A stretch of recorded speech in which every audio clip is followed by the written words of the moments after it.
정보가 있는 시사 토크쇼 장윤선의 팟짱. 안녕하세요. 팔순놈을 위한 정치경제 이야기를 쓴 황인철입니다. 정치와 경제가 사회과학 같지만 사실은 인문학이지요. 왜냐하면 정치와 경제는 세상을 살아가는 이야기니까요. 그래서 경제이론이나 정치이론의 근거에서 쓴 것이 아니라 세상을 살아가는 이치의 근거에서 썼습니다. 그래서 가슴에 와닿고 설득력이 있습니다. 팔순놈을 위한 정치경제 이야기.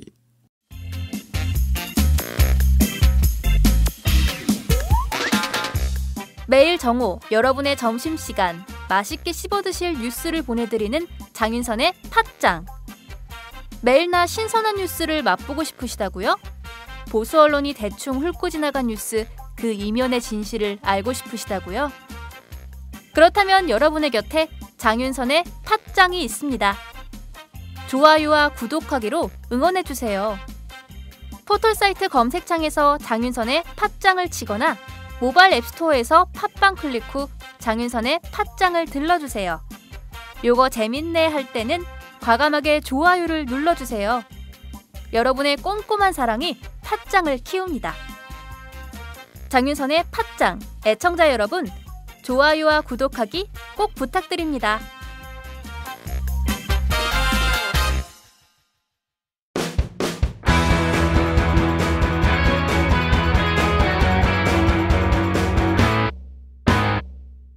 색깔 있는 인터뷰.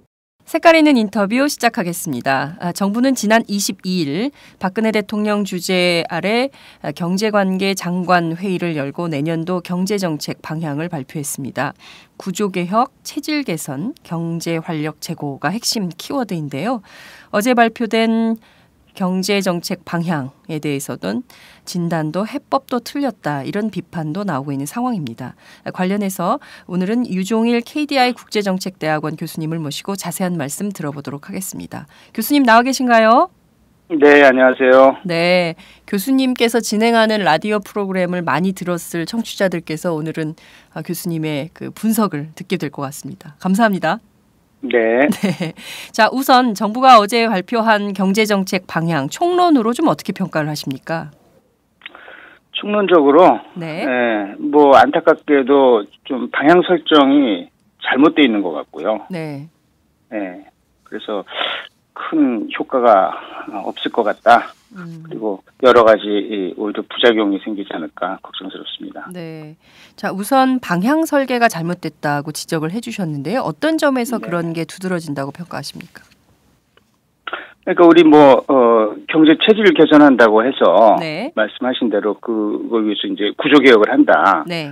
특히 가장 강조한 게 사람과 돈, 그러면서 그렇습니다. 노동개혁, 금융개혁을 얘기를 했는데, 네.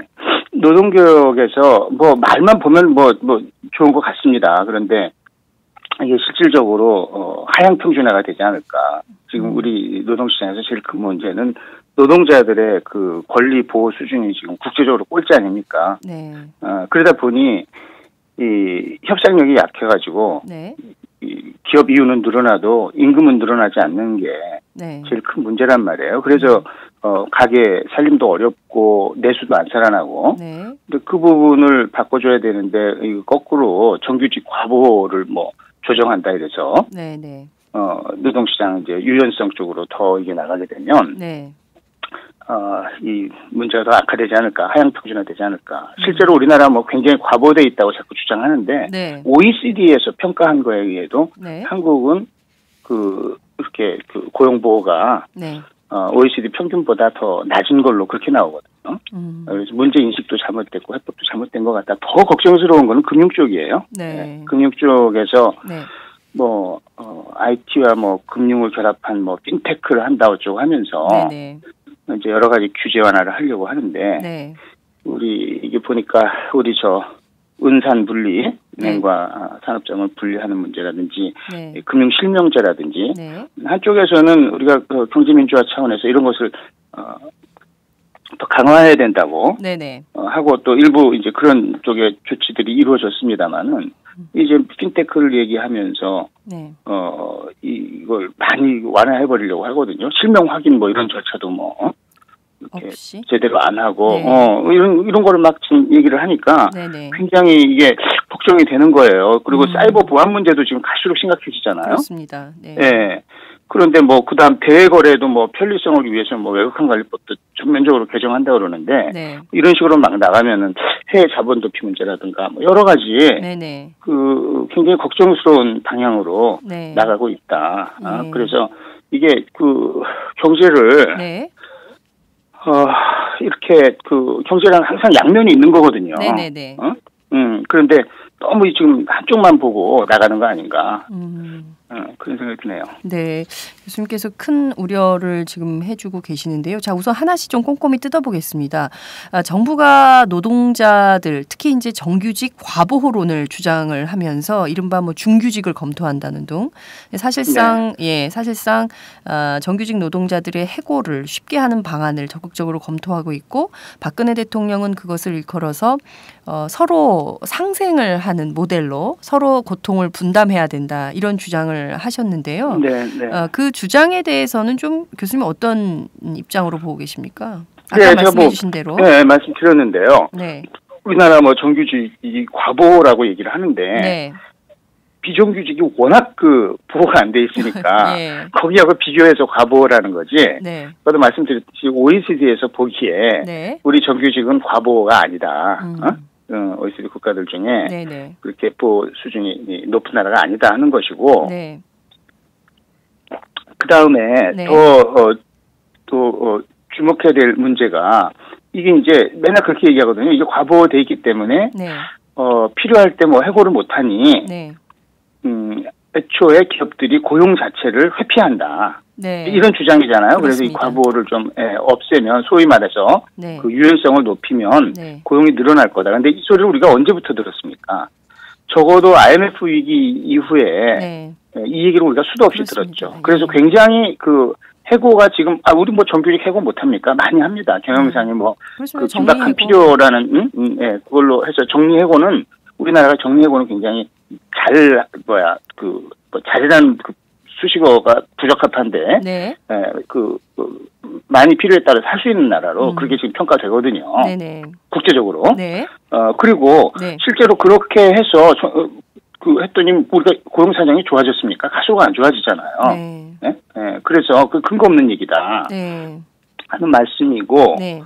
뭐 독일 같은 경우 성공 사례로 이렇게 얘기를 했습니다마는 네. 독일은 그러니까 뭐 복지 개혁도 그렇고 노동 개혁도 그렇고 워낙 그 높은 수준에서 그것을 하다가 그게 이제 조금의 유연성을 도입을 한 거거든요. 시장 경제라는 유연성도 반드시 필요한 거니까. 네. 근데 그걸 갖다가 우리한테 갖다 대면 좀 말이 안 되고 우리는 사실 이제 훨씬 더 미국형으로 네. 그렇게 돼 있는 거죠. 근데 그 금융위기, 이 글로벌 금융위기 나고 난 다음에 경제학계에서도 이제 많은 그 새로운 생각을 하게 됐어요. 보니까 그런 위기 속에서 독일 경제는 사실 우리나라처럼 이 수출에 많이 의존하는 경제이기 때문에 네.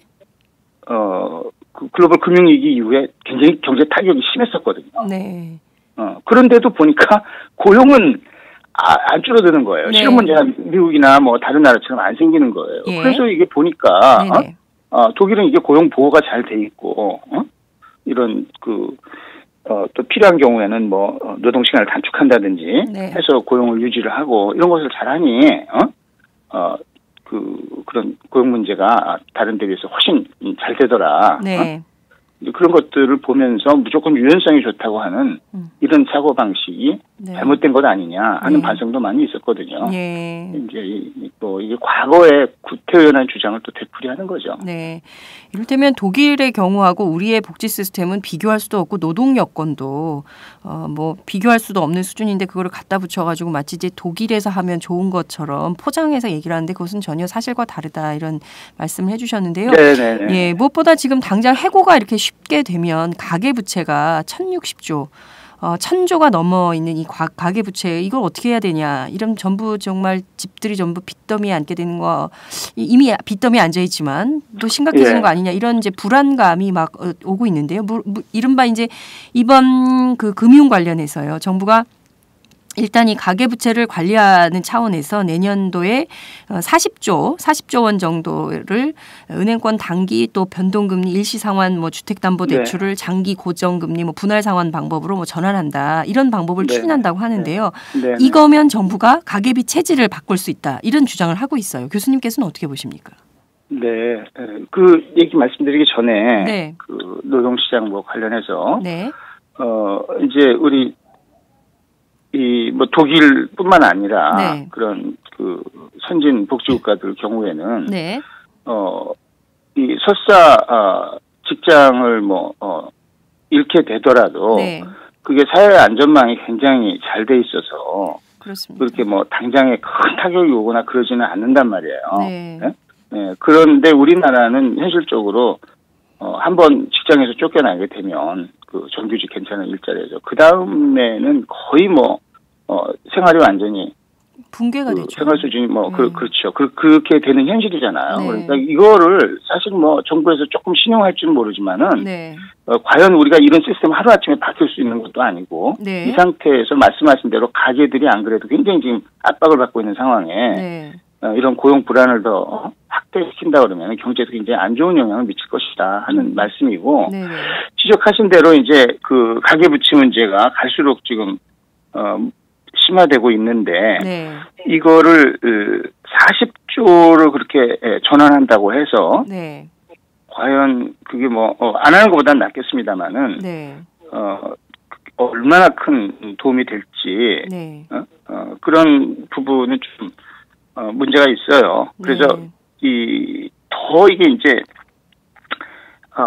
이런 쪽으로 이제 장기 고정금리로 이렇게 전환이 돼서 그리고 무엇보다도 이제 그렇게 되면은 그 원리금 상환을 함께 해나가는 거거든요. 그렇습니다. 이자만 갚던 게 아니라 이자에다가 원금까지 근데 이제 거치식에다가 이자만 갖고 이제 지금 이런 식의 대출 구도가 많아가지고 이게 이제 나중에 내관이 될 수 있다 하는 건데. 뭐 부동산 가격이 떨어지고 할 때. 근데 이 전환이 그동안에 그렇게 더디고 잘 안 되는 가장 기본적인 이유는 뭐냐? 집값이 너무 비싸기 때문에 그래요. 그렇기 때문에 이게 원리금 상환을 해나가려고 그러면 감당이 안 되는 거예요. 이게 소득은 얼마 안 되는데 집값은 소득 대비 집값이 워낙 높기 때문에 거기서 생기는 문제거든요. 그래서 사실은 우리 소득 수준에 맞게 집값이 하향 안정화되도록 천천히 유도하는 게 다른 방향인데 오히려 다른 한쪽에서는 어떻게든지 또 좀 부동산 경기를 뭐 띄워보겠다 이런 쪽으로 정책을 하지 않습니까? 여러 가지 부동산 관련 규제 하나도 자꾸 하고 그러니까 이게 손발이 안 맞는 거예요. 왼쪽 손이 하는 일하고 뭐 오른쪽 손이 하는 일 서로 상충되는 이런 걸 하니 아무래도 그게 효과가 반감될 수밖에 없다 이런 거죠. 그러니까 지금 상황에서 말씀하신 대로 소득 대비로 집값을 내리든지 아니면 집값을 그렇게 막 여기 이 사람 저 사람 집을 많이 사게 하려면 소득을 올리든지 뭐 이렇게 뭔가 이렇게 그 균형을 맞춰줘야 될 것 같은데 그런 것은 전혀 하지 않고 그냥 임기 땜빵식으로 어떻게든 뭐 좀 방안을 마련하려고 하는 태도가 아닌가라는 생각이 좀 드는데 지금 교수님 말씀을 들어보면 실질적으로 40조를 이렇게 한들 이게 무슨 큰 영향을 미칠 것 같지는 않다 이런 분석을 해주시는 거죠. 전혀 모르게 안 하는 것보다 낫습니다만은 제 말씀은 이게 이제 정부가 다양한 정책을 하면서 그 정책에 일관된 철학과 일관된 방향이 있어야지 정책 효과가 크게 나타나는데 이 부분 정책, 저 부분 정책이 서로 악위가 안 맞고 심지어 모순된 그런 측면이 있기 때문에 정책 효과가 제대로 안 나타난다는 거죠.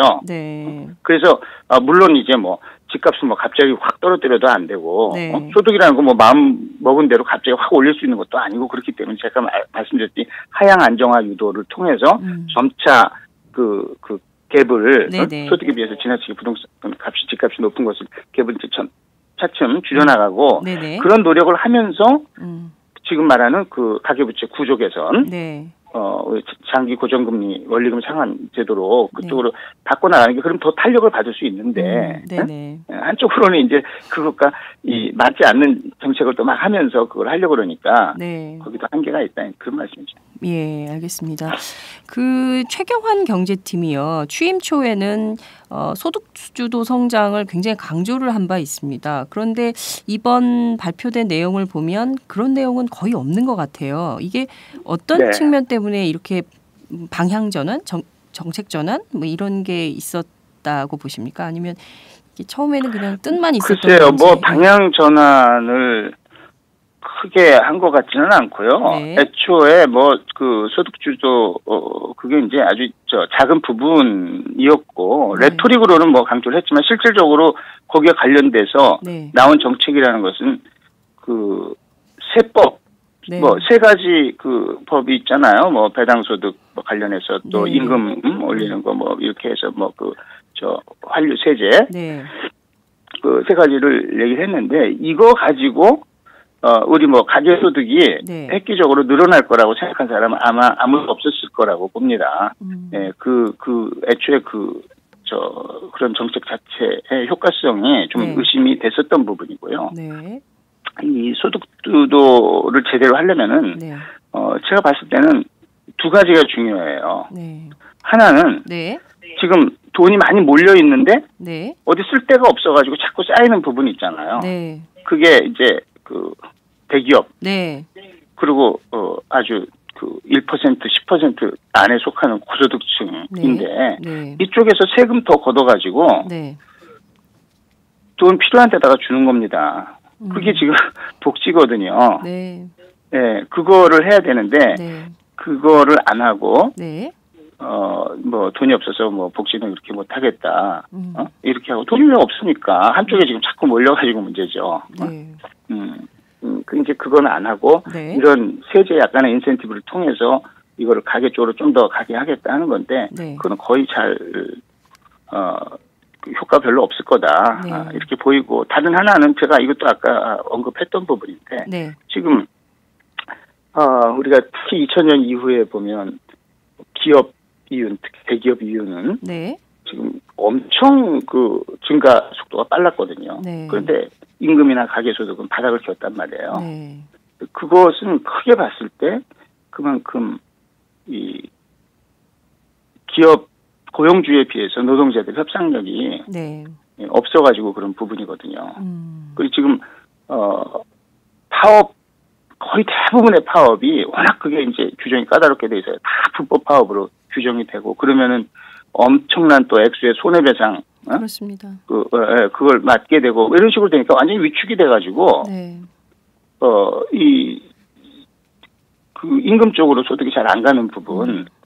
이런 걸 생각을 하면은, 저는 지금 무슨 노동시장 유연성을 얘기를 할 때가 아니고, 노동자들의 그런 노동 상권 우리 헌법이 보장하는, 그것을 전 세계 지금 꼴찌 수준이라는 이 부끄러운 수준에서 벗어나서, 이거를 좀 강화시키는 게, 사실은 소득주도 성장을 위해서는 가장 중요한 정책이라고 저는 생각하거든요. 어느 누구도 이런 얘기를 하지 않아요. 오히려 반대로 가고 있죠. 그렇습니다. 실제로 불법 파업으로 다 규정되고 엄청난 손해배상금이 이제 그 소송이 들어오니까 노동자들이 굴뚝이로 전광판 위로 또 오체투지로 뭐 이렇게 본인들의 억울한 상황 그리고 또 회사로 돌아가지 이제 뭐 정말 성토하는 것 같습니다. 있어서는 안 되는 그런 뭐 비극들이 일어나고 있는데 그거는 이제 빙산의 일각이고 대부분의 이제 경우에는 아예 이제 못 해보는 거죠. 뭘 못 해보는 거죠. 이제 극한 상황에 내몰린 사람들이 그런 거고. 일단 그러니까 생산성 향상에 버금가는 어떤 임금 인상이라든지 이런 것을 제대로 요구를 못 하고 그러다 보니 이런 소득주도 성장이 안 되는 그런 상황인 거죠. 정말 끔찍한 상황인데 2015년 경제정책 방향에서 뭐 여러 가지 굉장히 많은 것들이 지금 언급도 되고 새로 제도도 도입되고 뭐 이러는 것 같은데요. 자, 이를테면 중간 금융지주 회사를 도입한다. 그리고 지주회사 제도를 도입한다. 그리고 또 기업 구조조정 촉진법을 뭐 상시화하겠다. 앞서 말씀해 주신 대로 핀테크를 활성화한다. 또 증권회사들에 대해서 자금 공여 한도를 상향 조정하겠다. 뭐 이런 뭐 등등의 얘기들이 나오는데요. 네. 실제로 이런 것들이 제도가 도입이 되거나 변화가 되면 우리 경제가 좀 정말 그야말로 낙수 효과. 뭐 그 교황님은 없다고 하셨지만 뭐 이런 것들이 생겨서 경제 활성화가 정말 될 수 있는 건지 박근혜 대통령은 될 수 있다라고 주장을 하는데 실제로 네. 체감하는 경제에서 그게 변화가 될 수 있는 건지 교수님 어떻게 우리 보십니까? 그냥 한번 생각해 보세요. 네. 우리 진행하시는 분이나 청취자 분들이나 네. 우리 정부가 네. 매년 이렇게 비단 박근혜 정부뿐만 아니라 그 전에 과거의 정부들도 네. 항상 그랬죠. 매년 이걸 정책 청사진을 내놓으면서 이렇게 하면 네. 민영화하고 규제 완화하고 어떻게 하면 우리 경제가 활성화된다. 맨날 그러지 않았습니까? 예. 네. 근데 그렇게 잘 되냐고요. 그렇지 않거든요. 네. 그런 데는 여러 가지, 아까 언급됐습니다만, 이런 정책들이 쉽게 이루어질 수도 없는 것들도 많아요. 왜냐하면 다른 그 정책의 기본 원칙과 상충되는 것도 있고, 위험한 측면도 많이 있고, 그래서, 네. 애들이 예를 들어서, 불꽃놀이 하는 예를 들어서, 네. 왜냐하면 제가 이게 하는 짓이 지금 금융시장에 대해서 네. 하는 짓이 불장난 같이 생각이 들어가지고, 예. 제가 이 얘기를 하는 거예요. 그러니까, 비유적으로 불장난이지만은, 네. 실질적으로, 아이들이 불장난하는, 네. 그 불꽃놀이 하는 그런 것도, 규제를 제대로 안 하고 하면, 네. 우선 이놈 저놈 더 여러 가지를 만들어가지고, 네. 그 시장을 키울 수 있을 것 같지만 그게 이제 안전사고가 일어나고 조금 막 하면서 이러면 안 된다 해서 다시 위축되고 그런 거잖아요. 네. 근데 지금 마찬가지예요. 이게 왜냐면 다 위험성이 있는 네. 그런 부분이기 때문에 저는 굉장히 좀 걱정이 되죠. 이런 식의 그 규제 완화 정책이 네. 그게 활성화하고 꼭 될 것 같지만 그게 네. 잘 안 된다. 하는 게 제가 누누이 말씀드린 거고요. 그런 식으로 했을 것 같으면 우리 경제가 우리 정부 발표대로 됐을 것 같으면은 네. 지금 어마어마하게 잘 나가야죠. 맨날 해도 안 되거든요. 그래서 보세요. 네. 우리가 박근혜 정부가 내세운 첫 번째 경제 공약이 뭐였습니까? 경제민주화였거든요. 경제민주였습니다. 네. 네, 경제민주화였습니다. 박근혜 후보, 다른 후보들도 그랬지만, 제 1번 공약이 그랬어요. 네. 왜? 과거에 이런 식으로 해가지고 경제를 성장을 시킨다, 활성화를 시킨다, 규제 완화를 한다, 다 했는데, 네. 우리 중산층은 붕괴되고, 서민들 살기 자꾸 더 어려워지고, 계속 이렇게 됐잖아요. 네.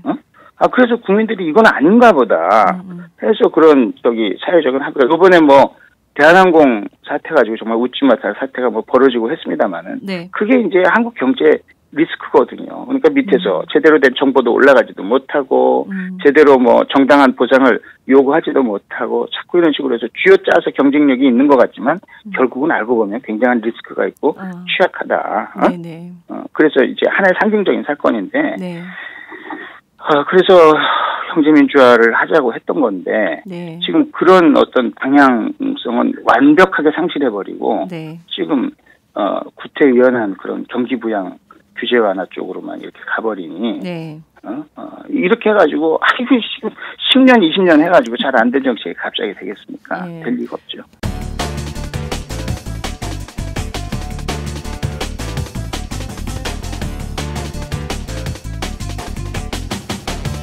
장윤선의 팟짱.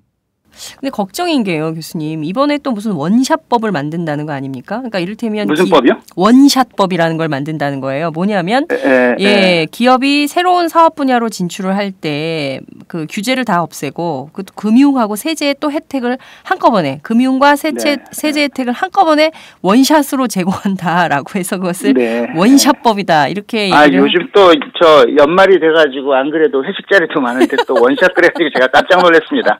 네.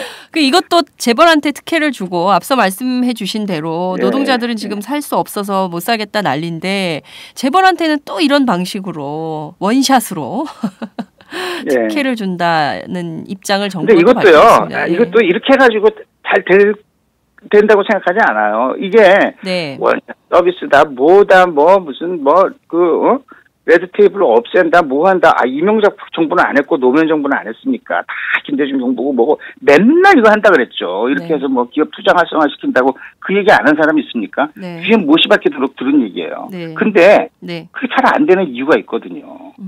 왜? 네. 이런 여러 가지 뭐 규제라는 것들이 네. 그게 존재하는 이유가 있거든요.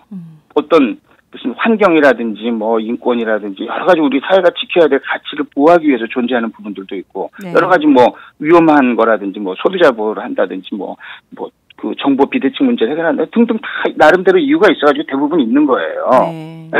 그런데 이제 말로는 뭐 이렇게 다 해서 기업 편의를 봐주고 막 투자가 활성화되고 이렇게 되면 좋을 것 같다 이렇게 생각하지만은 네. 막상 하려고 해보세요. 그건 절대 될 수 없습니다. 네. 되지가 않아요. 그리고 이제 일부 그런 식으로 뭐 무리하게 네. 그 정부에서 전시행정 비슷하게 해가지고 뭐 성공 사례처럼 만들어내려고 할지도 모르죠. 네. 이제 그런 식으로 하다 보면 부작용이 일어나게 되거든요. 네. 그러니까 지난번에도 막 박근혜 대통령이 청와대에서 회의도 하고 하면서 뭐 규제는 암덩어리다 어쩌고 하면서 뭐 난리를 치다가 네.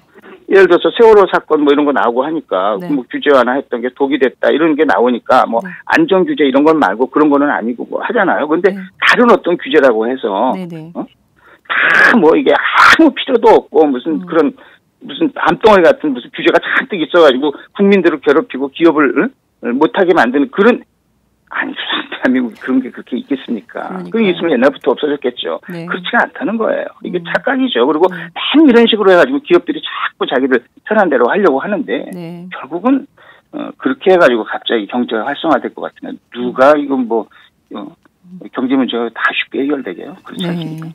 그러니까 지금 박근혜 정부가 추진하고 있는 경제 정책의 방향이라는 것은 결국 대기업, 재벌, 소수 기득권들만 그쪽으로 가버린 거죠. 네, 그쪽으로 보호하고 가버린 나머지 대다수 국민들의 노동권이라든가 생존권은 무시하거나 박탈하는 쪽으로 섰다. 그 과거의 경제 민주화 정책은 완전히 상실해 버리고 완전히 이제 소수 기득권자들에게만 그 편에만 서는 정책이다 이렇게 봐도 저는 뭐 사실 그렇게까지 표현하고 싶지는 않고요. 네. 뭐 정부가 그렇게 하겠습니까? 그런데 네. 근본적인 방향을 착각을 해가지고 네. 그리고 아무래도 거기에는 그런 이제 재계와 네. 보수적인 이런 그 기득권자들 네. 그런 사람들의 생각이 많이 투영이 되면서 네. 그렇게 해야지 이제 아까 말씀하신 대로 뭐 낙수 효과나 뭐 경제 활성화돼서 이제 다른 사람들도 혜택을 받는다고 하는 네. 그런 과거의 패러다임으로 돌아가 버린 거죠. 네. 자, 그 참여연대에서 논평을 냈는데요. 이런 방식으로 자꾸 그 기업에 금융이나 세제 혜택을 주고 특히 이제 규제 완화를 금융 쪽에 규제 완화를 계속 하게 되면 자칫 제2의 IMF 환란이 낫지 않겠냐. 제 말씀이 그 말씀이에요. 이게 불장난이라는 게 그런 얘기예요. 네. 그럼 실제로 제2의 IMF가 올 수도 있다. 이렇게 보시는 거죠? 그렇죠. 이런 식으로 가면 그렇죠. 얼마든지. 그러면 박근혜 정부가 이 국가 대혼란을 스스로 자초하고 있는 정책을 2015년 경제정책 방향이라고 발표한 거라고 봐도 되는 겁니까? 아니 그러니까 네. 그게 이제 인식의 차이죠. 네. 그 뭐 대통령이 알겠습니까? 무슨 뭐 경제 전문가도 아니고 예. 우리 관료들도 마찬가지고 네. 옛날에는 IMF 위기 뭐 하고 싶어서 했습니까? 네. 모르니까 자꾸 그런 거고 당장에 이렇게 뭐 규제를 안 해주고 마음대로 해봐라 그러면은 뭐 이것저것 그 불장난이 더 생길 거 아닙니까? 네. 그러면 우선 당장에 눈앞에는 활성화되는 것처럼 생각될 수 있는데 네. 그게 알고 보면은 굉장한 그 위험을 키워서 결국은 훨씬 더 사회에 큰 그 희생과 비용을 치르게 되는 그런 결과가 올 수 있는 거거든요. 아, 박근혜 대통령이 이 방송을 꼭 듣고 이 경제 전문가들의 위기의 사인을 좀 받아들여야 될 것 같은데 참 걱정이다라는 생각이 좀 드는데요. 네. 네, 교수님 저희가 그래서 뭐 국민들도 제일 걱정하는 게 우리 청와대에 대해서 네. 소위 불통 문제잖아요. 그렇습니다. 소통이 없으니까. 예. 그렇습니다. 그 교수님 끝으로 한 가지만 더 여쭙겠습니다. 국회가 어제 부동산 3가지 법에 대해서 3법, 예. 네, 합의를 했습니다. 분양가 상한제 탄력 적용하는 문제, 그다음에 그 초과이익 환수 3년을 유예하는 거, 재건축 조합 이 3개의 주택을 허용하는 이런 방안인데요. 교수님 이거는 어떻게 좀 보십니까? 예, 이건 뭐 지지층이라고 생각해서 그런 건지 아무튼 이제 강남 재건축을 도와주는 그런 법인데. 네. 이것들도 보세요. 뭐 분양가 상한제를 실시했던 것도 그렇고, 네. 초과이익 환수를 했던 것도 그렇고, 다 그게 필요한 이유가 있고 명분이 있었던 그런 거거든요. 네. 그런데 이제 그런 것들을 자꾸 완화해주면서 경기를 좀 살려보겠다, 부동산 경기를 살려보겠다. 네. 그거는 이제 아까 얘기했던 가계부채 구조조정, 네. 구조 개선 네. 정책하고 서로 이제 어긋나는 정책이기도 하거니와. 네. 그러면서 이게 이제 재건축을 활성화하면은 전세 수요가 더 생길 텐데. 네. 안 그래도 지금 이 전세난 때문에 난리 아닙니까? 그렇습니다. 그 부분도 걱정이 되고 특히 그 서민 주거 안정을 위한 여러 가지 정책들이 지금 얘기가 되고 있는데요. 법안들도 나와 있고. 네. 근데 이 부분은 다 내년으로 밀어버리고 내년에 가서 논의해본다. 이렇게 하고 하니까 이게 참 누구를 위한 정책인지 네. 한심스러운 거죠. 네. 그 공무원 연금 개혁안 뭐 연말 안에 뭐 합의해달라 꼭 이렇게 부탁을 박근혜 대통령 한 바 있었는데요. 네. 여기에 덧붙여서 뭐 사학연금, 군인연금까지 꺼냈다가 다시 또 그건 아니다라고 네. 도를 거두었습니다. 아무래도 이제 네. 그 도처에서 문제 제기가 있을 것을 우려한 조처가 이제 아닌가. 정치적 고려한 거죠. 네라는 생각이 좀 드는데 이 연금 문제는 교수님 어떻게 보세요? 이렇게 박근혜가 저는 이제 기본적으로 이것도 네. 상향 평준화를 생각을 해야 되는데 우리 국민연금이 용돈연금으로 전락하지 않았습니까? 네. 그런데 네. 이게 뭐 연금이라는 것도 마찬가지예요. 결국은 이 사회적 보험이라는 게 어떻게 해서 우리 국민들이 소득이 있을 때 네. 소득을 모아서 소득이 없을 때 그 생활 안정을 시켜주느냐 하는 그런 차원이거든요. 네네. 이건 뭐 돈이 많다고 뭐 할 수 있고 돈이 없다고 할 수 없는 게 아니에요. 많으면 많은 대로 없으면 없는 대로 그게 소득이 있는 사람과 없는 사람, 내가 한 개인이 있을 때와 없을 때 이거를 잘 나눠서 쓰는 문제거든요. 네네. 그래서 이거를 어떻게 이제 우리가 좀 그런 우리 뭐 박근혜 대통령도 복지국가를 얘기를 했고 네. 해서 좀 시스템을 잘 만들 것인가. 우리 노인 빈곤율이 뭐 부끄럽게도 OECD 최고고 노인 네. 자살률이 최고고 막 이렇게 돼 있잖아요. 네네. 그렇기 때문에 이런 부분에 대해서 좀 새로운 사회적 합의를 만들어 가면서 네. 그러다 보니 이런 국민연금에 비해서 일부 이제 직역연금들은 훨씬 더 특혜성이 많다. 그러면은 이제 그런 차원에서 어떻게 하면 좀 제대로 된 보장을 할 것인가 네. 하는 그런 전반적인 논의 과정에서 이걸 좀 조정을 한다. 그 사회적 합의를 도출한다. 이렇게 돼야 되는데 이것도 하향 평준화식으로 뭐 얘네들만 많이 받는다. 그래서 거기도 또 나름대로 약간의 사정이 있지 않겠습니까? 평상시 뭐 민간 부분에 대해서 네. 뭐 월급을 좀 덜 받는다든지 뭐 이런 부분들이 다 있고 하니까 네. 그거를 이제 좀 민주적인 절차를 통해서 여론 수렴을 해야 되는데 일방적 밀어붙이기를 해서는 안 된다 싶고요. 네. 사학연금, 군인연금도 네. 사실은 저야 뭐 제 개인적으로는 제가 사학연금 대상자. 대상자이기 때문에 네. 참 그게 잘 지켜졌으면 좋겠다는 제 개인적 이해관계도 있지만은 네. 저는 그래서는 안 된다고 봅니다. 이게 그냥 딱 보니까 너무 많은 사람들이 반발이 되면 안 되겠다 해가지고 지금 정치적으로 확 그렇게 나오는 그렇습니다. 거잖아요. 네네. 그거는 말이 안 되는 거죠. 이 전체적으로 우리 사회가 어떻게 할 것인가. 네. 그래서 좀 더 충실한 어떤 소득 보장 시스템으로 가는 쪽으로 하면서 거기에 이제 그 국가 재정 부담을 초래하는 네. 이런 좀 특혜성 있는 부분이 있다 네. 하는 것에 대해서는 전체적인 페이나 뭐 이거 다 해가지고 좀 조정하는 것은 저는 필요하겠다. 이렇게 격차가 많이 나는 건 바람직하지 않으니까 그렇게 생각합니다. 네. 박근혜 대통령이 2012년 후보 시절에 국민 행복 시대를 열겠다고 밝힌 바 있는데요. 그랬죠. 국민 네. 행복, 국민 통합. 네. 이게 뭐야 원칙과 신뢰예요? 또 어디 간 거야? 그러니까요. 국민 행복 하향 평준화 시대를 열고 있는 것 같아요. 글쎄 말입니다. 네, 정말 걱정입니다. 교수님 끝으로 한 말씀 부탁드릴게요. 글쎄요, 참 뭐라고 하죠? 저는 박근혜 정부가 박근혜 정부가 아니라 어떤 정부라도 네. 정말 성공하기를 바라고 있고 지금도 또 그렇게 제가 글도 여러 번 썼습니다. 네. 왜냐하면 뭐 경제가 조금 어려워져도 이 여유가 있는 사람들은 별 상관이 없어요. 쿠션이 있단 말이죠. 그렇습니다. 서민들일수록 이 경제가 어려워지면 타격을 많이 받잖아요. 네. 그래서 안 그래도 우리 지금 가게들이 전반적으로 어려운 상황이기 때문에 정말 좀 정부가 잘해줬으면 좋겠는데 네. 이거는 지금 방향이 잘못돼도 너무 잘못됐다. 이런 그 얘기들이 정부와 또 청와대와 좀 소통이 되는 뭐 그런 계기가 좀 마련이 됐으면 좋겠는데 어떨지 모르겠습니다. 네. 연말 좀 따뜻한 얘기를 듣고 싶은데 계속 우울한 소식들이 들려와서 저희도 걱정이 좀 큽니다. 교수님 오늘 말씀 여기까지 듣겠습니다. 감사합니다. 네. 네. 네. 지금까지 유종일 교수님과 함께했습니다. 안녕하세요. 장윤선의 팟짱 애청자 여러분. 저는 김병기입니다. 전에는 편집국장이었는데요. 지금은 10만인 클럽 회원이자 본부장 맡고 있습니다. 그런데 10만인 클럽이 뭐지? 이렇게 궁금해하시는 분들 많으실 겁니다. 오마이뉴스에 자발적으로 구독료를 내는 시민들의 모임입니다. 지금 매월 후원해주시는 분이 몇 명이죠? 8,000명이요. 그럼 앞으로 몇 명을 모아야 합니까? 10만 명이요. 참 갈 길이 멉니다. 그런데 조중동 구독자는 많게는 100만. 이래서 진보 언론 살아남을 수 있을까요? 10만인 클럽 후원으로 만들어지는 팟짱 응원하고 싶으시다고요? 지금 전화주세요.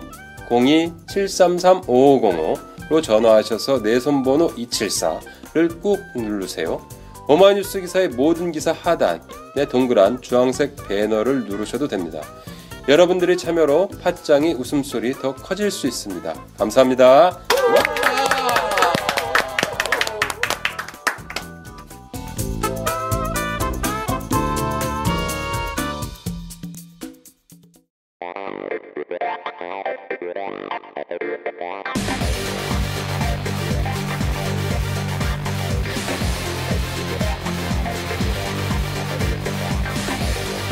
정보가 있는 시사 토크쇼 장윤선의 팟짱.